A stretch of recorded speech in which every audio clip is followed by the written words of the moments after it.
cards for use with individuals and/or a group session to aid in reflection and understanding of individual manifestations of emotions that commonly accompany grief and loss. They are not all inclusive, but do represent the majority of emotions that most grievers experience in the weeks, months, and years following a significant loss in one's life. Watch and pause at each facial portrait and write down what emotion that you think the portrait is trying to convey. Watch and pause the next frame to read what emotion that the artist was trying to represent in the portrait and his explanation. Repeat and go through all 20 faces of grief. When through, compare notes of your reflection with that of the artist's intent and that of others, if in a group setting. Before you go through the cards individually, I recommend watching the video portion with music that quickly displays each portrait with the soundtrack of the sounds of silence. Nosce te ipsum is Latin for know thyself, your best resource in healing. These are the 20 faces of grief created by grief influencer Mitch Carmody of Heartlight Studios for grievers of all ages. Turn on your Heartlight.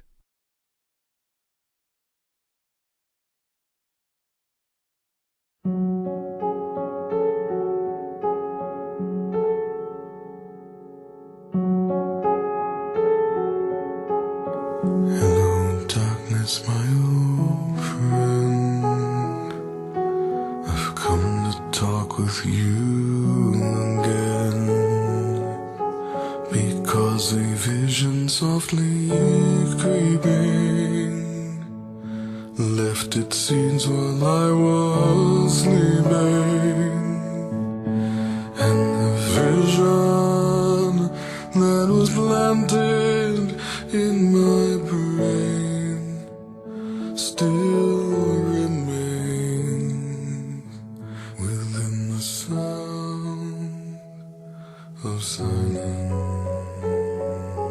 In restless dreams I walked alone,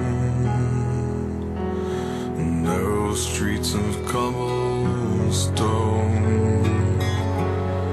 neath the halo of a street lamp. I turned my collar to the cold and damp, when my eyes were stabbed by the flash of a neon light that split the night and touched the sound of silence. And in the naked light I saw 10,000 people, maybe more, people talking without speaking, people hearing without listening, people writing songs and voices never shared, and no one dared disturb the sound of silence. Fool said I, you do not know, silence like a cancer grows. Hear my words that I might teach you, take my arms that I might reach you, but my words like silent raindrops fell and echoed in the wells of silence.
There are 20 separate emotions as depicted by the artist using pencil and paper.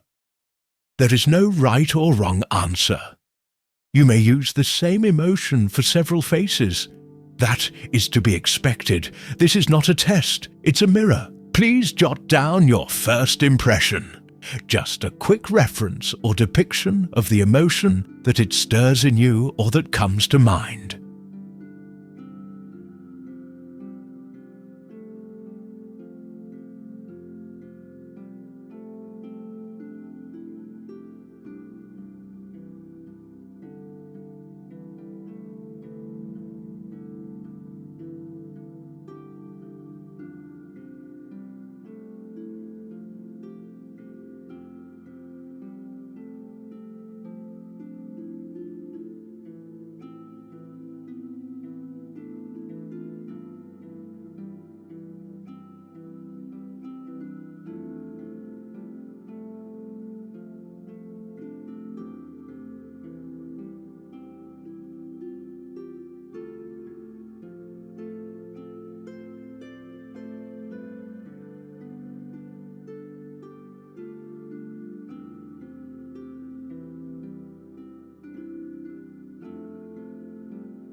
The emotions listed for each portrait that follow are from the artist who created them. 1. Shock is a twofold emotion. It is that scream of terror that vibrates from your bones when you know or hear that your loved one has died. It rocks your world and you scream loudly, "No, this cannot be happening." Shock is the ongoing numbness that gives us the ability to even function. Shock is a fundamental survival tool of the human psyche that will last as long as it is needed to get done what is necessary for one's survival. 2. Loneliness. Loneliness is that profound feeling of missing them, that deep-seated feeling of wanting them back at our side, to hear them, see them, and to touch them. Loneliness is where your heart and soul is surrounded with continual thoughts and memories of who our loved one was in our life. Loneliness can be felt physically, where your body actually aches for their presence, and you wish you could turn back the clock. Loneliness can bring with it sadness, melancholia, and or depression. 3. Fear. Fear is that emotion that resonates from the core of our being, that natural survival tool that can elicit the flight or fight response. We either run from our fear or we fight it. It is a primal instinct. We have fear of forgetting, fear of an uncertain future, fear for the lives of our other loved ones, fear of losing our own sanity, fear of more pain, fear of not being in control. Fear can be a catalyst for anger, rage, and self-isolation. 4. Anguish. Anguish is that emotion of extreme agony and pain that one feels in accepting the reality of the loss or news of the loss. Anguish is our heart and soul moaning, and may bring with it despair and anxiety. Anguish can produce a gut-wrenching paroxysm that cripples our resolve and racks our bodies with the very real physical pain of loss. 5. Hope. We as humans have the unique capacity among living life forms to cultivate hope. We can project into the future a longed-for outcome. Hope can be rather elusive early on in the grief journey, and not even entertained or longed for in many cases. But hope is natural, a part of our psyche, and it will try to sneak its way into our consciousness despite our attempt to keep it at bay. Hope is looking for and seeing a light at the end of the tunnel. Without hope, there can be no peace. 6. Despair. Despair is that emotion that leaves you feeling helpless, hapless, hopeless, tired, sad, confused, fearful, and tearful. It's hard to think, hard to function, hard to emote, hard to vent or cry our emotions. We are striving hard to even breathe. We may feel paralyzed and stuck with no apparent way out. The pain seems non-ending, our future bleak and unimaginable. Despair can bring along sadness, loneliness, anxiety, and lead to apathy. 7. Faith. Faith can bring along hope and melancholia and a catalyst for peace. Faith is having a belief in a higher power or in oneself to be able to overcome all odds. Faith is maintaining a belief that there is life after death on both sides of the equation. Faith gives us strength to take those first steps. Faith is believing that when we come to the edge of the unknown, that in our next step we will find firm footing or be given wings for which to fly. For 8. Depression. Depression can range from a sudden momentary feeling of deep sadness to thoughts of suicide. Depression is a state of profound sadness, coupled with feelings of dejection and abandonment, with a sharp decrease in mental acuity. Depression is meant as a survival tool to shut down the system, a Control-Alt-Delete for our soul, where we sort things out at a deeper level and reboot our spirit to survive another tomorrow. 9. Confusion. Confusion is a state of mental uncertainty, where perceptions are unclear and facts are mixed up. Focusing is difficult and short-term memory loss profound. Decisions are difficult to reach and making plans a formidable task. Important decisions should not be made without counsel. Buying post-it notes, creating a journal, and making lists are encouraged to survive the pangs of confusion. Confusion is commonly accompanied by frustration and anxiety. 10. Anxiety. Anxiety is a painful uneasiness of mind marked by increased apprehension of anticipated problems, pressing issues, and expected pain. In anxiety, there appears to be no light at the end of the tunnel, and the journey seems a non-ending, pervasive uphill climb. Anxiety creates restlessness, indecisiveness, insomnia, and physically raises blood pressure and heart rate. Anxiety tensions run high, and tempers often run short. Anxiety can be a catalyst for anger and even rage. 11. Denial is not a bad thing. It gets us through to the next day. It keeps us functioning. In reality, denial is postponing the acceptance of the inevitable. It gets us through.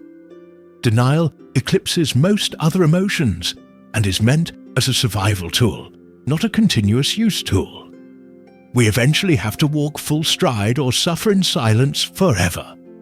True denial is when we deny our feelings, hide our tears, or over-medicate our pain.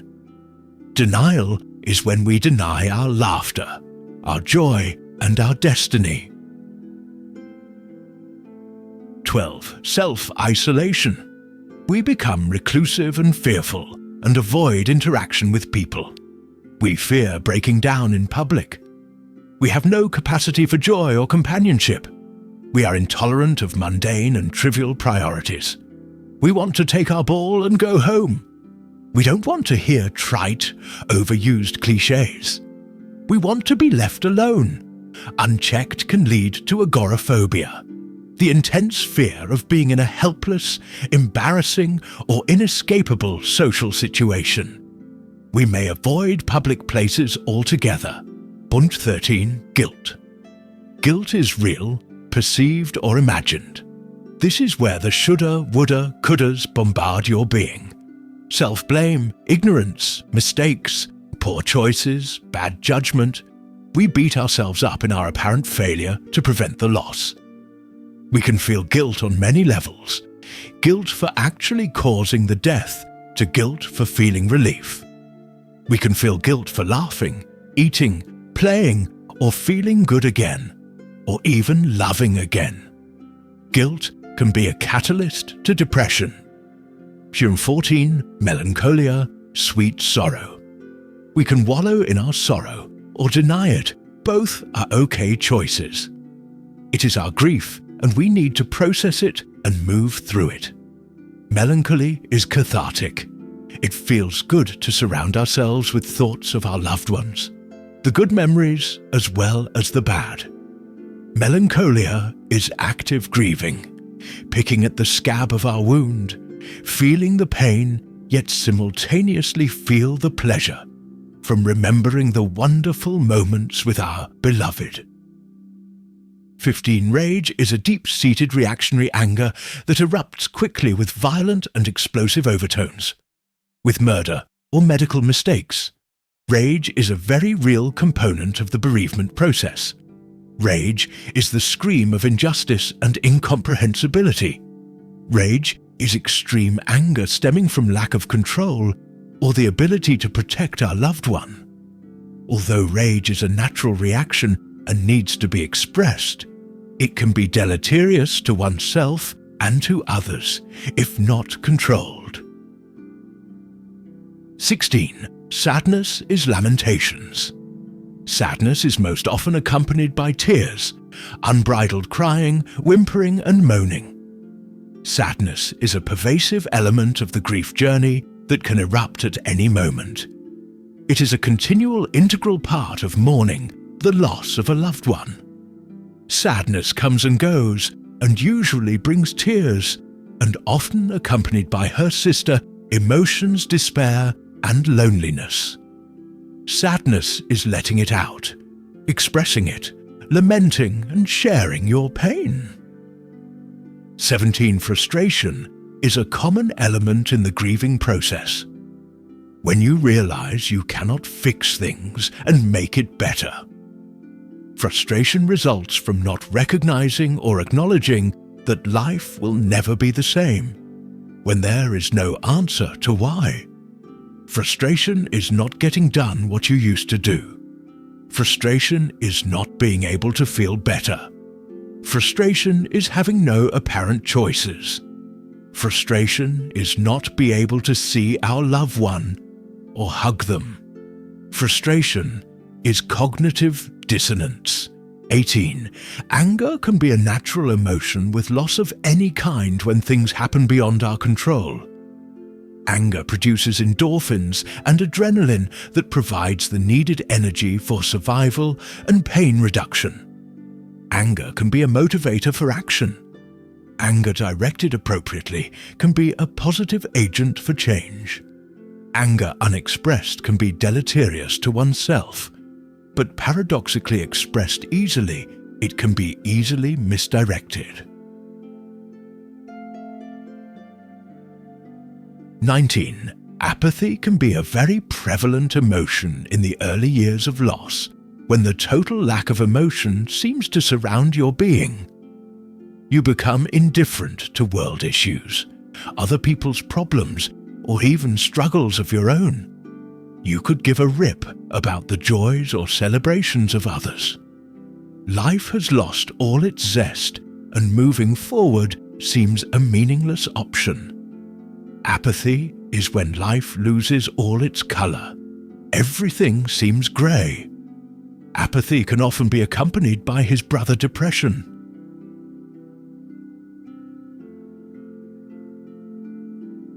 20. Peace is finding ultimate acceptance with the physical loss of a loved one in your life. Peace accepting what is. Peace is getting better, not bitter. Peace is not letting go of your loved one, but holding on to their memory and their spirit. Peace is finding joy again. Peace is not getting over your loss, but living with it. Peace is not moving on. It's moving forward. Peace is embracing your destiny. Peace is turning loss to legacy. This has been a production of Heartlight Studios. For a free MP4 download, contact Mitch Carmody at mrheartlight@gmail.com. Blessings and healing on your journey.